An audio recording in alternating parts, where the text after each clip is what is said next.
Hi guys, German Prepper here. Today it feels very much like the calm before the storm. News reporting have noticeably reduced in volume as all eyes momentarily turn to the US midterms. However, as important as they no doubt will be, real-world strife has not let up for one moment. The Royal Navy's HMS Victorious S-29 Vanguard-class nuclear submarine, which was on a secret mission in the North Atlantic, has surfaced and returned to its base after a fire.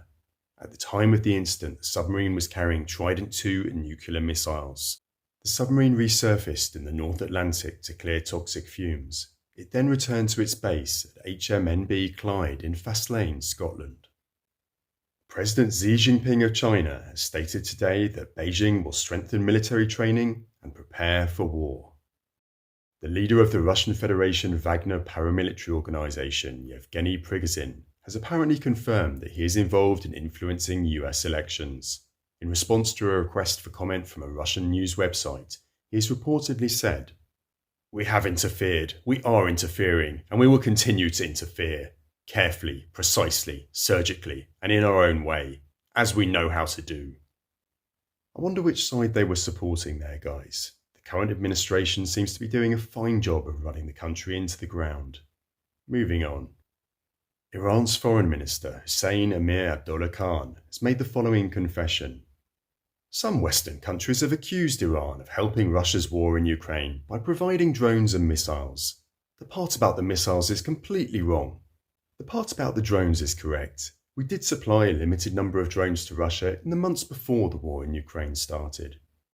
Russia has launched a series of drone strikes across Ukraine in recent weeks, targeting military forces and critical infrastructure. Ukrainian officials alleged last week that Ukrainian forces had shot down more than 300 Iranian drones. Iran has announced on state television that it has successfully carried out a suborbital launch of a satellite launcher named GAM-100, a rocket capable of carrying satellites into space.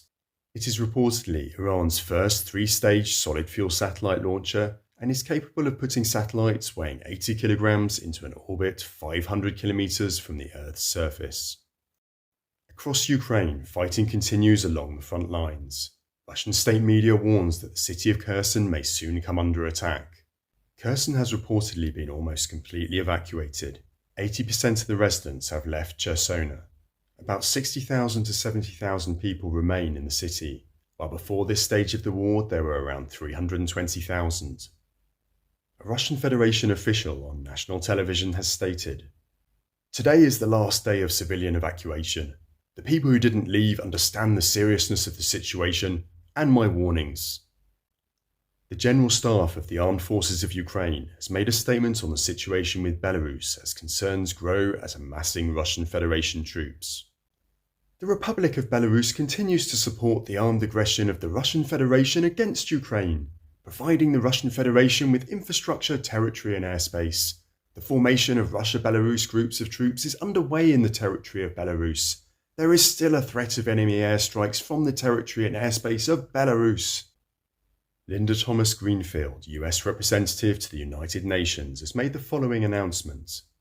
"We refuse to let Ukrainians freeze or starve because of Russia's brutal, unnecessary, illegal and inhumane war. And therefore I was proud to announce an additional $25 million from US aid to support vulnerable people in Ukraine during the harsh winter ahead." The European Commission is proposing a financial assistance package of $1.5 billion per month, up to a maximum of $18 billion, to cover Ukraine's financing needs in 2023, European Commission President Ursula von der Leyen has announced. There we are then, guys, another day of intel you won't easily find in the mainstream media. A question for you all now to end. It is very often said that a free and fair press is the cornerstone of a functioning democracy. So where does that leave us now? As always, looking forward to reading your answers. Keep prepping, guys. Cheers for now.